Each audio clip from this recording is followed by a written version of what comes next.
आकाशवाणी मध्य प्रदेश से प्रस्तुत हैं प्रादेशिक समाचार।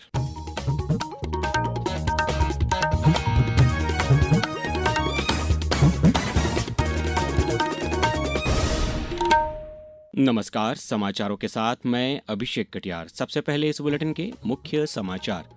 प्रधानमंत्री नरेंद्र मोदी ने मेरा बूथ सबसे मजबूत अभियान के तहत आज तमिलनाडु के कार्यकर्ताओं को संबोधित किया।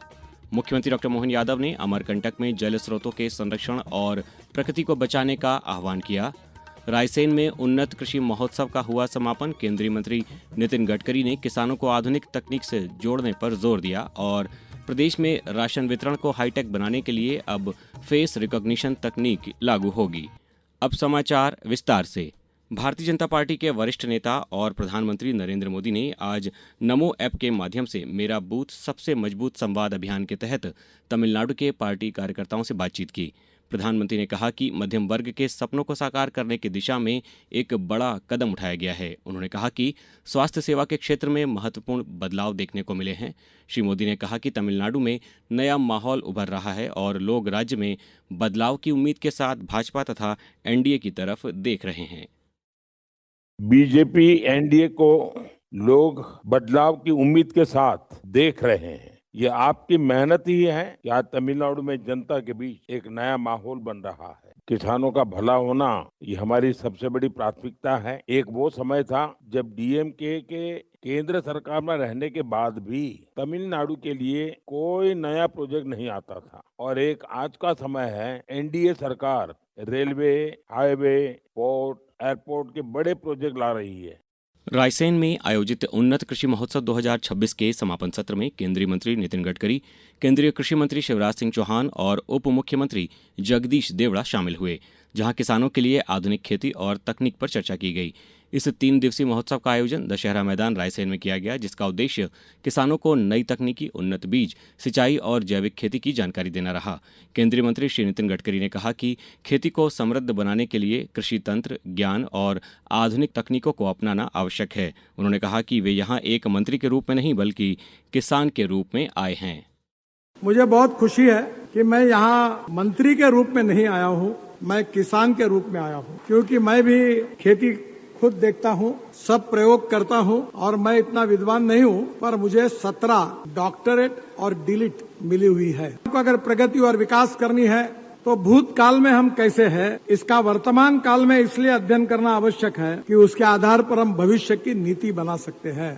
वहीं केंद्रीय कृषि मंत्री श्री शिवराज सिंह चौहान ने बताया कि क्षेत्र के लिए बीज से बाजार तक कृषि रोडमैप तैयार किया गया है, जिसके तहत बीजग्राम, custom hiring centre, machine bank, cold storage और एफपीओ को मजबूत किया जाएगा। इस महोत्सव में देश भर के किसान, वैज्ञानिक और विशेषज्ञ शामिल हुए, जिससे किसानों को आय बढ़ाने और खेती को लाभकारी बनाने के नए तरीकों से परिचित होने का अवसर मिला। मुख्यमंत्री डॉक्टर मोहन यादव ने आज अनूपपुर जिले के अमरकंटक में स्वर्गीय भगवत शरण माथुर की जयंती पर आयोजित विचार गोष्ठी एवं श्रद्धांजलि कार्यक्रम में सहभागिता की। मुख्यमंत्री ने कहा कि प्रदेश में चल रहे जलगंगा संवर्धन अभियान के तहत सभी जल स्रोतों के संरक्षण का कार्य किया जा रहा है और मां नर्मदा के संरक्षण का संकल्प सामूहिक रूप से पूरा किया जा रहा है। जल अभियान परिषद भी जलगंगा अभियान के माध्यम से मध्य प्रदेश सरकार भी हमारे सभी जल स्रोतों की चिंता कर रही है। तमाम कुएं, बावड़ी, नदी, नाले, तालाब, हर स्थान पर हम 3 महीने काम करने वाले हैं। गुड़ी पड़वा से गंगा दशमी तक और नर्मदा समग्र भी उसी में जुड़ा हुआ है। मुख्यमंत्री श्री यादव ने पर्यावरण संरक्षण को हमारी संस्कृति का अभिन्न हिस्सा बताते हुए सभी से प्रकृति के प्रति जिम्मेदारी निभाने का आह्वान किया। इस अवसर पर मुख्यमंत्री ने डॉक्टर भीमराव अंबेडकर की जयंती की पूर्व संध्या पर उन्हें नमन करते हुए उनके समानता और अधिकार के संदेश को याद किया। मुख्यमंत्री डॉक्टर मोहन यादव ने कहा है कि नारी शक्ति वंदन अधिनियम 2023 देश में महिला सशक्तिकरण की दिशा में एक ऐतिहासिक पहल है। उन्होंने बताया कि 16 अप्रैल से शुरू होने वाले संसद के विशेष सत्र में इस अधिनियम को प्रस्तुत किया जाएगा। मुख्यमंत्री ने कहा कि प्रदेश में 10 से 25 अप्रैल तक नारी शक्ति वंदन पखवाड़ा मनाया जा रहा है, जिसके तहत सम्मेलन, पदयात्राएं और शैक्षणिक संस्थानों में विशेष कार्यक्रम आयोजित किए जा रहे हैं।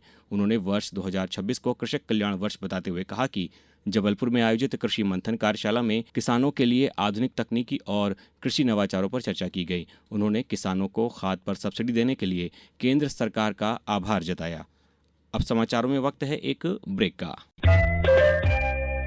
ये समाचार आप आकाशवाणी मध्य प्रदेश से सुन रहे हैं। ये समाचार बुलेटिन YouTube पर Madhya Pradesh news all India radio channel पर और Facebook के साथ ही X प्लेटफॉर्म पर AIR न्यूज भोपाल पेज पर सुने जा सकते हैं। इसके अलावा आप हमारी वेबसाइट newsonair.gov.in पर या न्यूज ऑन AIR ऐप पर भी समाचार सुन सकते हैं। समाचारों में पुनः आपका स्वागत है। प्रदेश में राशन वितरण व्यवस्था को और आधुनिक बनाने के लिए फेस रिकॉग्निशन तकनीक लागू की जाएगी। खाद्य मंत्री गोविंद सिंह राजपूत ने बताया कि ये व्यवस्था दिसंबर 2026 तक पूरे प्रदेश में लागू कर दी जाएगी। उन्होंने जानकारी दी कि मार्च 2026 में 1,24,00,000 से अधिक परिवारों को करीब 2,72,000 मीट्रिक टन खाद्यान्न वितरित किया जा चुका है, जबकि शेष परिवारों को 15 अप्रैल तक राशन उपलब्ध कराया जाएगा।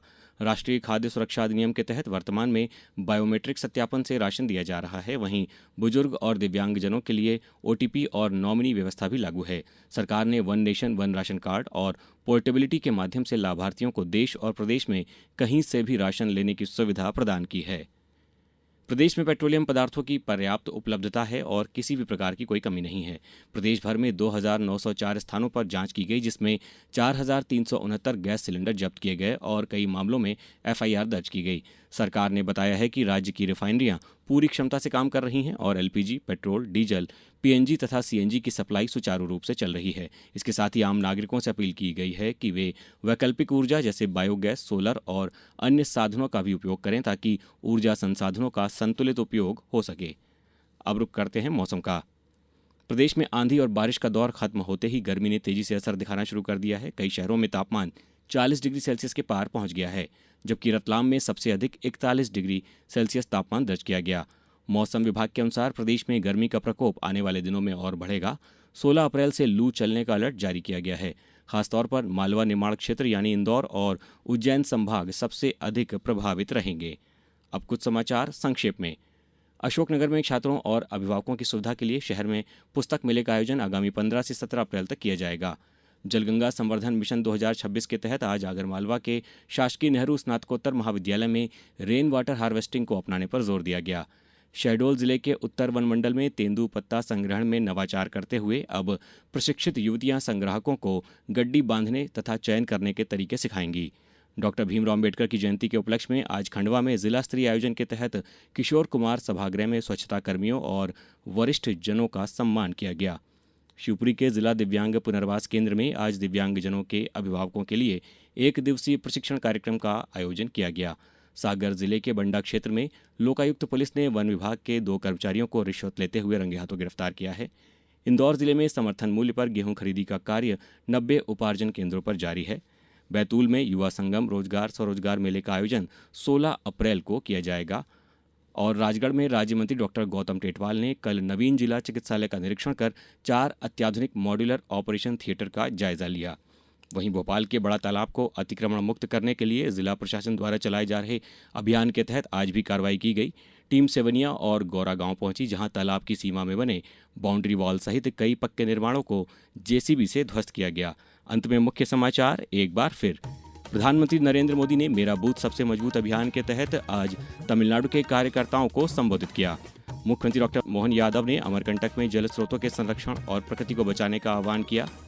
रायसेन में उन्नत कृषि महोत्सव का हुआ समापन। केंद्रीय मंत्री नितिन गडकरी ने किसानों को आधुनिक तकनीक से जोड़ने पर जोर दिया। और प्रदेश में राशन वितरण को हाईटेक बनाने के लिए अब फेस रिकॉग्निशन तकनीक लागू की जाएगी।